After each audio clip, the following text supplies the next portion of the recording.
$144,000 in your checking account to pay for the payback period so you don't lose money and have cash flow issues.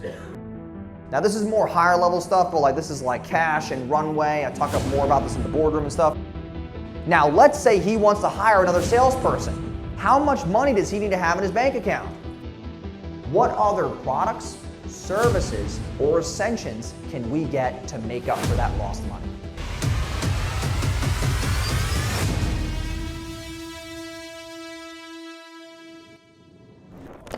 You spend $600 a call. Just so you know, a lot of people go, whew, that's a lot. It's not. It's not that much because we don't know what his back end is. We're reacting to something we don't even know about. So what's the average AOV on that offer? Average order value. Like if I'm a customer and I go on a phone and buy, what's my average? 50K. Now everyone's like, oh, because we look at the numbers. $600 a call. How many calls does it take you to get a close? How many what? How many calls does it take you to get a close? Well, I do a lot of pre-screening, so I'm basically on 5 calls and I close on 5. Okay, but how many calls did it take to get to the 5? Like actually booked, canceled, rescheduled, shit leads, how many calls? So, because we do a lot of texting, like we'll pre-screen through texting, so we probably have to have like 30 to 40 people. Okay, so 30.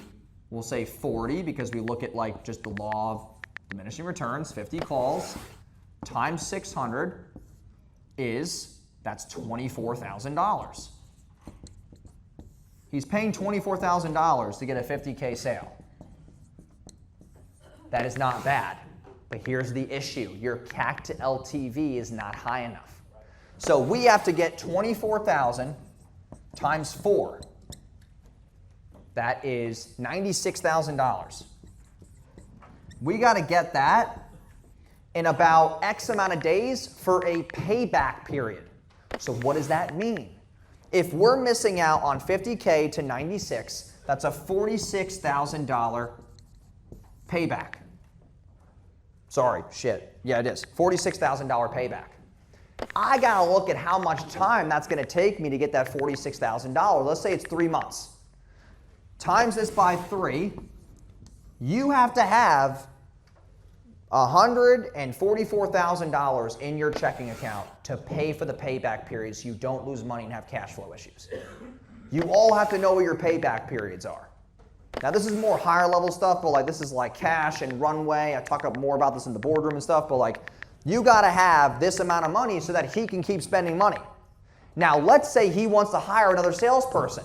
How much money does he need to have in his bank account?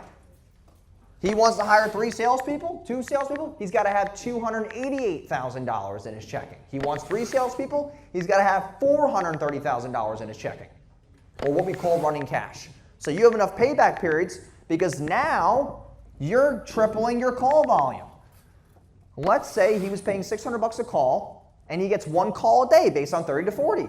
He's spending about $24,000 a month. No, 18, sorry. $18K a month on ads. If he needs to get 2, he's at $36K a month in spend. He needs 3. He's at $54,000 a month in ad spend. And he needs the runway.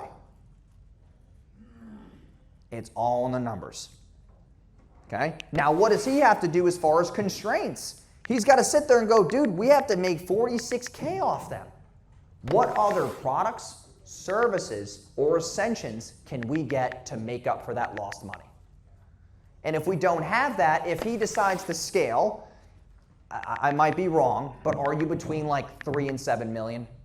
Perfect, I fucking guessed it. Between 3 and 7 million, he's going to have a problem going from 10 to 25. His CAC will be too high and he will be unprofitable at 10 to 25 million because his CAC on a call is going to go from 600 to near like 1,000 to 1,250 a call at scale. Because the numbers and economics will be a lot different. Okay?